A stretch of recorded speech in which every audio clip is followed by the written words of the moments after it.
Nah, di part 2 ini kita mau ngebahas tentang konfigurasi. Konfigurasi itu ada dua. Yang pertama ada konfigurasi dengan menggunakan kulit. Nah, di sini ada kulit K, L, M, dan seterusnya. Kulit K itu memiliki nilai N itu 1, kulit L itu 2, dan seterusnya ya. Di sini sesuai urutan. Kemudian untuk menghitung jumlah elektron maksimumnya, kita punya rumus 2N kuadrat. Jadi kalau kulit K maksimumnya itu adalah 2N kuadrat. N-nya diganti 1, maka didapatkan maksimumnya itu adalah 2 elektron. Kalau kulit L 8 elektron, kulit M 18 elektron, dan seterusnya. Contoh di sini kita mau membuat konfigurasi 18. 18 itu bisa kita tuliskan 2, 8 sama 8. Nah, 2 ini adalah kulit K. Kulit K kan maksimumnya 2, makanya kita tuliskan 2. Lalu kulit kedua maksimumnya 8, kita tulis 8. Kulit ketiga maksimumnya 18, tetapi yang kita minta itu nomor atomnya 18 dan sudah berkurang 10, 2 sama 8, berarti sisanya berapa? Kemudian kalau kita mau konfigurasiin untuk nomor atom yang 25, maka kita bisa tuliskan 2, 8. Nah, sisanya kan 15. Itu nggak boleh kita tuliskan 15. Tapi kita ubah dulu menjadi maksimum di kulit sebelumnya, yaitu 8, lalu baru sisanya. Jadi, untuk mengkonfigurasikan menggunakan kulit, kalau di kulit ketiga itu nggak bisa kita tulis 18, karena sudah lebih dari batas, dalam arti kan 25 udah dikurangi 10, sisanya 15, itu kan kurang dari 18, kita nggak bisa nulis 18, itu kita harus pecah, kita pecahkan, kemudian menuliskan jumlah maksimum di kulit sebelumnya yaitu 8, kita tulis 8, lalu baru sisanya 7, seperti itu. Nah, dalam konfigurasi itu kan kita bisa menentukan golongan keberapa sama periode keberapa. Untuk konfigurasi kulit ini sebenarnya bisa, tetapi dengan catatan dia harus unsur golongan A, karena kalau sudah masuk golongan B itu nggak bisa pakai konfigurasi kulit.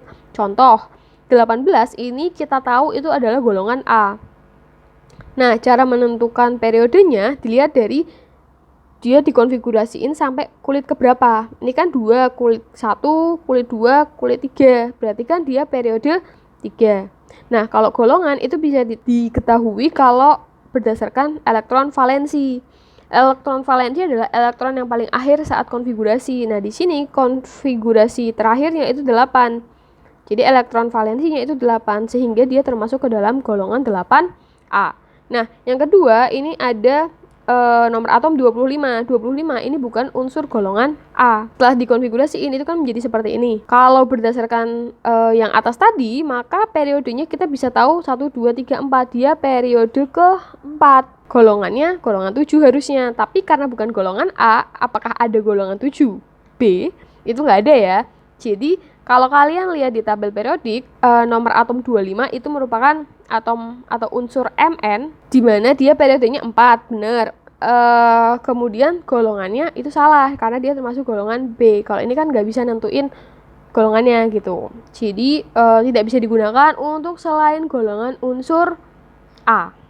Itu yang perlu diingat. Selanjutnya kita mau ngebahas tentang konfigurasi subkulit. Konfigurasi subkulit itu ada kulit S, P, D, F. Untuk jumlah elektron masing-masing maksimumnya, untuk S maksimumnya adalah 2 elektron, biasanya kita tulis S2. Kalau P 6 elektron, D 10 elektron, F-nya 14 elektron. Nah, untuk subkulit ini kita harus hafal apa ya ini namanya? Tabel urutannya. Jadi biasanya yang tak hafalin itu kita tulis dulu 1S sampai 7S, terus sebelahnya 2P sampai 7P, 3D sampai 6D, 4F sampai 5F. Itu dihafalkan masih gampang kan? Nah, selanjutnya kita buat panah-panah. Panah-panah itu menunjukkan gimana sih cara kita ngebacanya. Contoh, kalau dari grafik ini, maka kalau kita mau konfigurasiin, kita harus nulis dulu 1S dulu yang pertama. Lalu selanjutnya 2S, lalu 2P, lalu 3S, balik lagi ke belakang. Lalu 3P, 4S, 3D, 4P, 5S, 4D, 5P, 6S, 4F, 5D, 6P, 7S, 5F, 6D, dan 7P. Mungkin bingung ya. Kalau bingung, coba kita ini tadi unsur golongan 18, misalkan X. kita konfigurasiin. Kita tulis 1S2. Habis itu 2S2. 2P6. 2 tambah 2, 4. 4 tambah 6 sudah 10. Berarti hanya sisa 8. 3S2. 3P6. Sudah pas ya? Nah, ini adalah konfigurasi untuk unsur 18. Kemudian kalau 25, berarti 1S2, 2S2, 2P6, 3S2, 3P6, 4S2, 3D. Apakah cukup 3D 10? 2 tambah 2 tambah 6, 10. 10, ini udah 20. 20, berarti sisanya 5. Maka kita tulis 3D 5. Nah, itu contoh cara konfigurasiinnya. Jadi 1S2 itu maksimum, jadi nggak boleh 1S5 misalkan.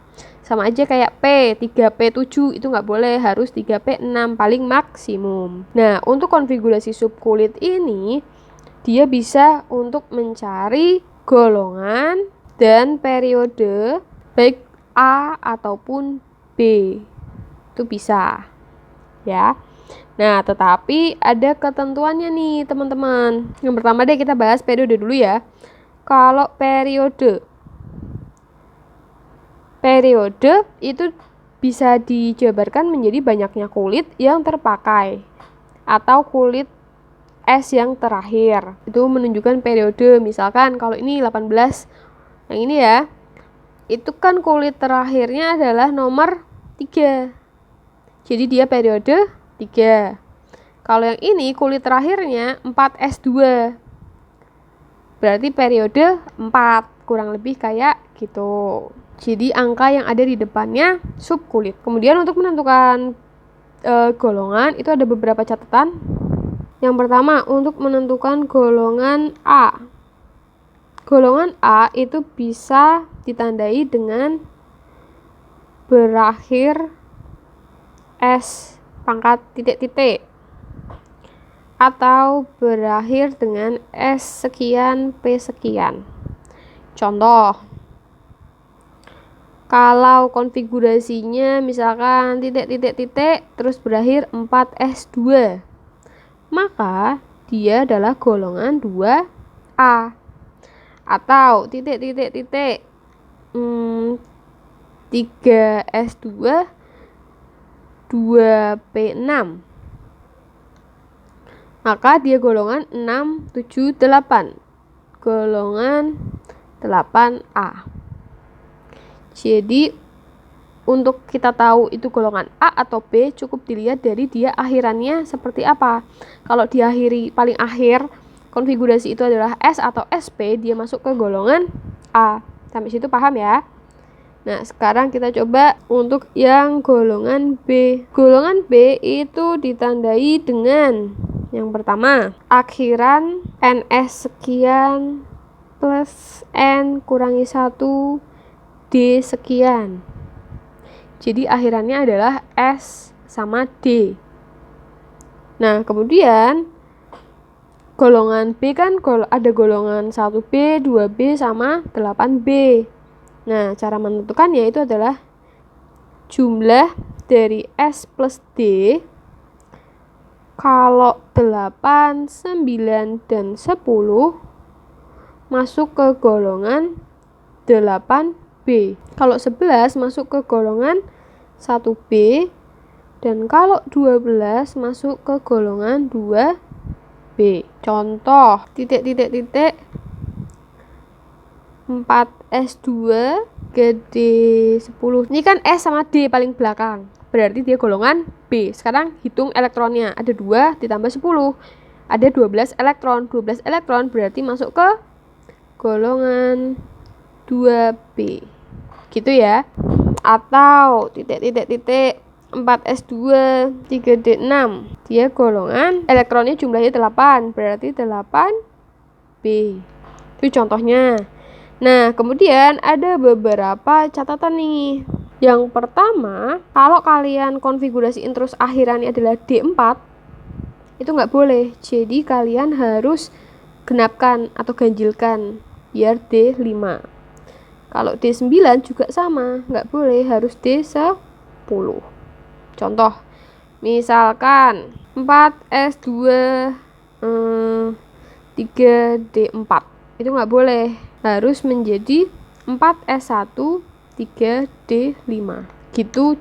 Untuk yang D9 sama D10 juga seperti itu. Kemudian ada lagi kalau misalkan akhirannya adalah 4F, itu masuk ke dalam 3B atau disebut sebagai lantanida. Kalau 5F golongan 3B juga, tapi yang bagian aktinida. Nah, ini ada di periodik unsur, jadi bisa dicek nanti kalau kalian punya. Mungkin itu dulu terkait bagaimana cara menentukan periode dan golongan.